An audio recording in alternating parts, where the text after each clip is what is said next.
Speaker sir, குடியரசுத் தலைவரின் உரை என்பது இந்த அரசாங்கம் உலக அரங்கிலும் உள்நாட்டிலும் நிலவுகிற சிக்கலான பிரச்சனைகளில் என்ன கொள்கை நிலையை மேற்கொள்ளுகிறது என்பதை பற்றிய ஒரு தொகுப்பான ஆவணம்தான் குடியரசுத் தலைவர் உரை என்பது. அந்த கண்ணோட்டத்தோடு பார்த்தால் உலக அளவில் ஜவஹர்லால் நேரு காலத்திலிருந்து கட்டப்பட்டு வந்த நடுநிலை கொள்கை என்பது முற்றாக கைவிடப்பட்டிருக்கிறது. அமெரிக்காவினுடைய தொங்கு சதையாக இந்தியாவை மாற்றி இருக்கிறது இந்த ஆட்சியாளர்களால். இஸ்ரேல் இனப்படுகொலையாளர் ஒரு இனத்தை குறிவைத்து கொன்று அழிக்கின்ற முயற்சியில் ஈடுபட்ட இஸ்ரேல் இந்த அரசாங்கத்தினுடைய நெருங்கிய நட்பு நாடு. உலகில் பல நாடுகளை தன்னுடைய மாநிலமாக சேர்த்துக் கொள்ளுவேன் என்று சொல்லுகிற ட்ரம்ப் இவருக்கு நெருக்கமான கட்டிப்பிடிக்கிற நண்பர். இந்த நிலைமையில் உலக அளவில் பாதிக்கப்பட்ட நாடுகளின் பக்கம் இந்தியா நிற்கவில்லை. ஆக்கிரமிப்பாளர்களோடு இந்தியா நிற்கிறது. இது இந்தியாவின் பாரம்பரியத்தை இழிவுபடுத்துவதாகும். கடந்த காலத்தில் கடைபிடிக்கப்பட்ட கொள்கை நிலைக்கு நேர் எதிரானதாகும். எனவே இதை நான் கடுமையாக எதிர்க்கிறேன். அயல்துறை கொள்கை என்பது இந்தியாவின் பாரம்பரியத்தையே சிதைக்கிறது, சீரழிக்கிறது, ஏகாதிபத்திய கைக்கூலியாக இந்தியாவை மாற்ற முயற்சிக்கிறது. எனவே இது ஏற்கத்தக்கதல்ல. அடுத்து உள்நாட்டு நிலைமையை பொறுத்தவரையிலும் சொன்னால், இவர்கள் திரும்ப திரும்ப சொல்லுகிறார்கள் ஆட்சியாளர்கள், நாம் இப்பொழுது மூன்றாவது பொருளாதாரமாக இருந்து கொண்டிருக்கிறோம் என்கிறார்கள். 2027க்குள் 5வது பொருளாதாரமாக வளர்ந்து விடுவோம் என்று சொல்லுகிறார்கள். இது உண்மை அல்ல என்பதை இந்தியாவின் சித்திரம் தெளிவாக காட்டுகிறது. இந்தியாவினுடைய இன்றைய நிலைமை என்ன? 13,40,00,000 பேர் தினசரி 170 ரூபாயில் தான் வாழ்ந்து கொண்டிருக்கிறார்கள் என்று ஒரு புள்ளி விவரம் கூறுகிறது. அதே போல 116,20,00,000 பேர் வெறும் 850 ரூபாயில் வாழ்ந்து கொண்டிருக்கிறார்கள். அவர்களுக்கு வருமானமே அவ்வளவுதான். ஏறத்தாழ இந்தியாவின் 84% மக்கள் இந்த 850 ரூபாய்க்குள் தான் வருமானம் பெறுகிறார்கள் என்றால் நாங்கள் வளர்ச்சி நிலையிலே இருக்கிறோம் என்று சொல்லுவது அப்பட்டமான ஏமாற்று நாடகம் என்று நான் குற்றம் சாட்டுகிறேன். உண்மையில் இருந்தால் இவர்கள் கணக்கில் எடுத்துக் கொள்ளப்படவில்லை. இவர்களின் வாழ்க்கை மேம்பாட்டிற்கு இந்த அரசு என்ன நடவடிக்கைகளை மேற்கொண்டிருக்கிறது என்பது தெளிவாக இல்லை. அதே போல இவர்கள் சொல்லுவது போல் தொழிலாளிகள், விவசாயிகள் நலன் காப்பாற்றப்பட்டிருக்கிறதா?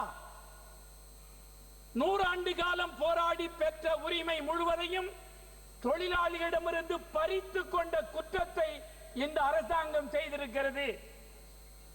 100 ஆண்டு காலம் பாடுபட்ட உரிமைகள் இல்லை.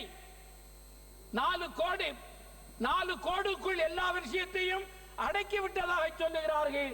ஆனால் இவர்கள் செய்திருப்பது தொழிலாளி வர்க்க மன்னிக்க முடியாத தொழிலாளி வர்க்க துரோகம் செய்திருக்கிறார்கள் என்று நான் இங்கே குற்றம் சாட்டுகிறேன்.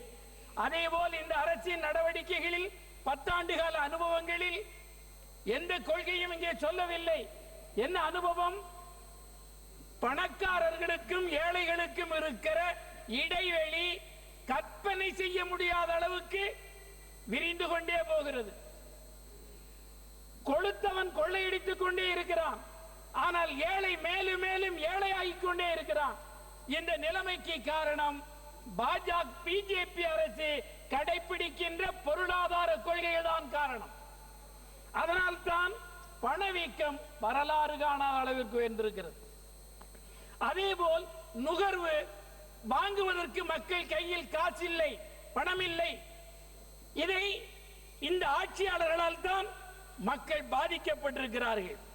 அதேபோல் அம்பானி, அதானிக்கு என்ன சலுகை கொடுத்திருக்கிறீர்கள்? இந்த 3-4 ஆண்டுகளில் மட்டும் 3 லட்சம் கோடி வரி சலுகை கொடுக்கப்பட்டிருக்கிறது. 3 லட்சம் கோடி வரி சலுகை கொடுக்கப்பட்டிருக்கிறது. இதற்கு காரணமாக இருந்த ஆட்சியாளர்கள் பிஜேபியினர் தான். இந்த பிஜேபி ஆட்சி கார்ப்பரேட் முதலாளிகளுக்கு சலுகை, சாமானியப்பட்ட தொழிலாளிக்கு கடுமையான எதிர்ப்பு, அவருடைய கூலி வெட்டு, அவர்கள் நிரந்தர கூலி அத்துக்கூலிகளாக மாற்றி இருக்கிறது இந்த ஆட்சி. அதேபோல் ஓய்வூதியம், நாங்கள் வந்தால் பழைய ஓய்வூதியத்தை கொண்டு வருவோம் என்றார்கள். ஆனால் இன்றைக்கு இவர்கள் சொல்லுகிற யூனிஃபைடு பென்ஷன் ஸ்கீம் என்பது ஏமாற்று நாடகம். அது அவர்களை திருப்திப்படுத்தாது. அது மாற்றப்பட வேண்டும் என்பதை நான் தெரிவிக்க விரும்புகிறேன். அதேபோல் தொழிலாளர்கள் இந்த மனரேகா அதே அளவுதான் உயர்த்தப்படவே இல்லை ஒதுக்கீடு. அவர்களுக்கு வாழ்வளிக்கிற ஒரு திட்டம் இது. கிராமப்புற மக்களுக்கு மேலும் நிதி ஒதுக்கீடு செய்ய வேண்டுமே தவிர அப்படியே விட்டிருப்பது என்பது கிராமப்புற பொருளாதாரத்தை தகர்க்கிற வேலையாகும். எனவே அதற்கு அதிகபட்சமாக நிதி ஒதுக்கீடு செய்யப்பட வேண்டும். அது பற்றிய எந்த விதமான விவரமும் உரையில் இடம்பெறவில்லை. உணவுப் பொருள் பணவீக்கம் அதிகரித்து விட்டது. வேலையில்லா திண்டாட்டம் பெருகிக் கொண்டே இருக்கிறது. தொழிலாளிகளுக்கு கிடைத்த சமூக பாதுகாப்பும் இல்லை. எனவே எல்லா வகைகளிலும் இந்த அரசை திவால் நிலைமையை நோக்கித்தான் இந்த ஆட்சியாளர்கள் எடுத்துக்கொண்டு போகிறார்கள். எனவே இந்த ஆட்சியாளர்கள் இந்திய மக்களை ஒன்றுபடுத்த தயாராக இல்லை. 80க்கு 20 என்ற பெயரால் சிறு பெரும்பான்மை மக்களை மதவெறியூட்டி ஐக்கியப்படுத்தி நிரந்தரமாக ஆட்சியில் இருக்கலாம் என்று நினைக்கிறார்கள். ஆனால் இந்த குற்றச் செயல் புரிகிற இந்த பிஜேபி அரசாங்கத்தை வரலாறு தண்டித்தே தீரும். இவர்கள் தப்ப முடியாது. நன்றி, வணக்கம். Please conclude. Yeah, thank you.